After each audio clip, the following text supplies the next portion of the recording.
Welcome to a show about everything. Number 8, correction. This is Apollo 9 in early 1969.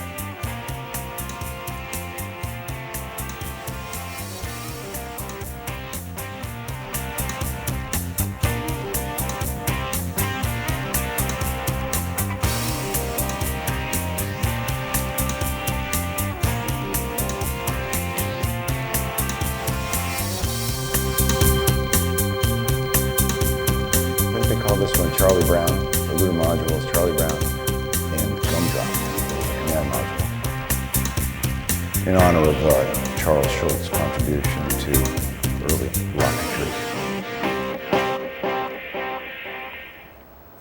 Welcome to a show about everything. I'm John Deecken, and we're going to review some of our recent orb research to show you some updates and just kind of compare notes before we move on to an incredible montage of the best moments in television and movie history, according to me. Well, at least what I could find in a reasonable amount of time from YouTube, and before exhaustion made me throw in the towel. But you're going to see what I think is quite an entertaining group of clips. First off, though, let's go back to this Apollo 3 footage of the orb activity. That's 3.1. This is where we saw on 16 millimeter film the movement of this little guy on the bottom left, you see, and then it changes directions, zooms up. We'll see it again here in slow motion. And we're just trying to figure out what in fact this could be that would move that way.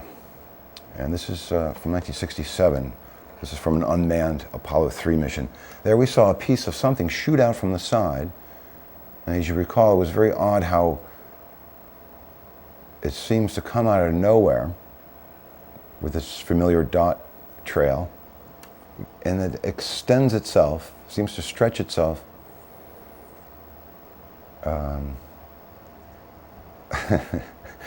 Freeze frame. Okay, let's skip it to the next one. This is from this month. This is not this month. 3.3. The Soyuz. This is a Soyuz launch. There's sound on this one. Now check out these things flying by. There's a little orb goes whipping by. A couple more. This is many miles up. Strap-on going about 20,000 miles an hour their job more. and have dropped away at an altitude of 28 statute miles. The Soyuz is traveling at about 3,350 miles per Look at hour. this thing. Now 2 minutes and what 20 is seconds that? into its flight. 140 seconds in flight. Just wanted to share that with you. That was this month, a couple of weeks ago. Soyuz vehicle going up to the International Space Station. Let's check out the crop circles from a few weeks back. And it's weird enough that there's these orbs flying around the crop circle area. But again, what we're looking at is the little trail of dots. What we're trying to determine, is that a function of the digital compression, or is that a real thing that was filmed like that? Which means that we could get a handle on the phenomenon easier if we can identify this particular trait, I think. I hate to make it more complex, but let's go to the 3.5, the BP oil spill machine. And, you know, these could be just air bubbles and all, but just wanted to share it with you how these things leave dots behind that fade, and it's just funny how we see this similar thing in many different environments. After this, we're going to the dust orbs. This is the sunblock technique that people are doing around the country. Sometimes in infrared, but look what they're picking up. They're claiming these things are miles away and therefore big and fast. You know, obviously a lot of people are going to think these are insects, but as we look at them, whatever you think they are, they seem to be similar to these orbs and these little wispy things are different, but look at that thing turning on. Now we're going to slow this down, and we're going to just want to ask, what do you think this is? Those wispy things, okay? And then the bright headlight that turns on. What is that, some other dimension that's just kind of interacting here and there? There's tons of this stuff. And I think the next clip, another dust one, here you can see, they spotted a UFO already. And it could be close, it's probably just above the building, who knows really, but why is there lots of them? They're all just round little things. In particular, I notice a lot of them are doubles, see? They become two things. You saw those two loopy things go by? Like, what's up with that? How does that show up? How do you explain that? Are these quantum energized things that only exist for certain fractions of a second and they have to be doubled? These pairs do not follow in identical paths. You know, sometimes they're at an angle and they move perpendicular to themselves. This is just crazy. Okay. How about this night vision? This is a very good one. I sped up the motion on this. And several times you can see stars go right between this group of dots. But look at this, just changing directions. And of course, you know, you never know what you're looking at. This all could be completely fake. I'm just doing my best to look through the footage, find the best, most compelling footage, and bring it to you people on a weekly basis. All right, we had the plasma entity from a couple of weeks ago. Here I've sped it up 500%. And then we're going to zoom in again. And you tell me what this is. This is in outer space. This is on the International Space Station. Okay, there's no person who's out there doing anything, but what's that? Now watch its behavior. This is many times real time speed, and it seems to move and spark within itself in several locations. We've seen that sparky little connected stuff before in some of the Apollo footage in smaller pieces. And here's this pulsating thing that's cruising by, what the woman on the recording refers to as a washer, okay? Clearly that's not a washer, and any idiot can see that. So clearly NASA is not honest, although we still are dependent on them for their generosity with the imagery that they share. But I'd love to know, what's that little rascal down there? It looks like he has a plasma tail. And this is just one of the best clips that we've come across. He's still sparking, okay? International Space Station. This was from last year, or last summer, I believe. Okay, that's pretty creepy. Is it going again? This is again from a distance, sped up several times from real time.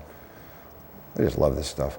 All right, we couldn't not leave well enough alone. The tsunami recently in Japan had a few anomalous things that I thought I'd like to share with you. Watch that little dot, jumps over there. We're going to zoom in shortly. It's jumping against the flow in a controlled zigzag. Maybe it was a bird with no wings. Here's a thing that shoots across left to right.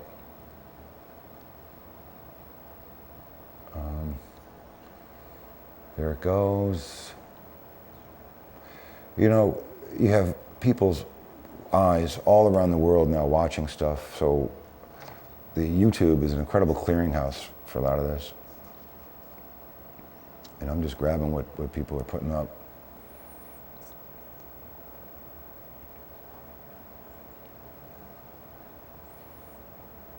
You know, this is strange. It has a trail behind itself. It could be an out-of-focus helicopter, you know, but here we have a closer look.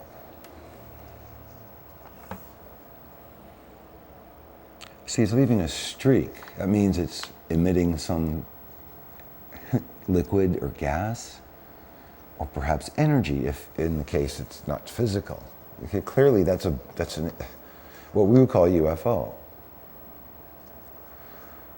Now this, you know, I thought chemtrails were some paranoid delusion people had.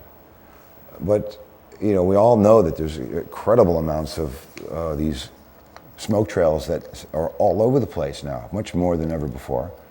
And here you have footage of some guy spraying out what must be hundreds of gallons of some type of gas or liquid. And just, that's chemtrail creation right there. Now, we have the beginning of our craziness coming at you, and we'll see you in a short time. Let it rip, Francisco. A trip to Mount Everest in order to be able to perceive one moment of reality. I mean, is Mount Everest more real than New York? I mean, isn't New York real? I mean, you see, I think if you could become fully aware of what existed in the cigar store next door to this restaurant, I think it would just blow your brains out. I mean, isn't there just as much reality to be perceived in the cigar store as there is on Mount Everest? I mean, what do you think? You see, I think that not only is there nothing more real about Mount Everest, I think there's nothing that different in a certain way. I mean, because reality is uniform in a way, so that if your perceptions are, if your own mechanism is operating correctly, it would become irrelevant to go to Mount Everest and sort of absurd because, of course, on some level, obviously it's very different from a cigar store on 7th Avenue. Well, I agree with you, Wally. But the problem is that people can't see the cigar store now. Things don't affect people the way they used to. It may very well be that 10 years from now, people will pay $10,000 in cash to be castrated just in order to be affected by something. It's a city of apes. It's a madhouse! Take your stinking paws off me, you damn dirty ape! Man destroys man. Apes do not destroy apes. You maniac! You blew it up! The Planet of the Apes collection.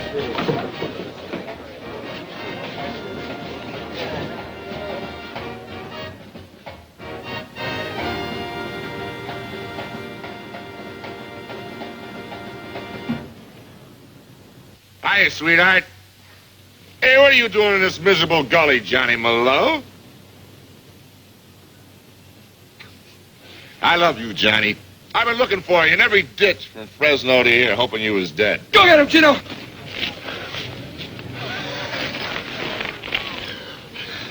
Johnny, I love you.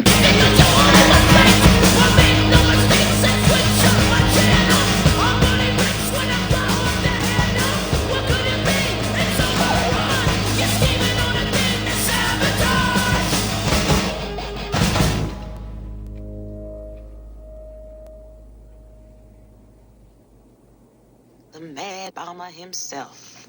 And I see you got the mad scientist. Done some. 10 days isolation hills. Captain Hill. 20 days. Right. Do we have plans to invade the Middle East? Are you crazy? Am I? Look, Turner. Do we have plans? No. Absolutely not. We have games. That's all. There they are. Dr. Bonson! Don't you see them? What do you mean? Who? Evil! Pure and simple from the 8th dimension! Masters! What do these things want, and why are they here? You still don't get it, do you, boy? They have recruited the rich and the powerful. They're running the whole show. Wake up! They're all about you, all around you. Blinded us to the truth. Take a look. They are safe as long as they are not discovered. I don't know what they are or where they came from, but we gotta stop them. Stay away from me. Put these on. They have us. Look at them, they're everywhere. I don't like this one bit. We have been lulled into a trance. Listen to what I'm saying to you. We're in trouble. The whole world's in trouble. Sending some kind of signals out of TV sets. I've got one that can see. I have come here to chew bubblegum and kick. And I'm all out of bubblegum. This is a coup. This is rich people funding bad science to put a sleeper in the White House.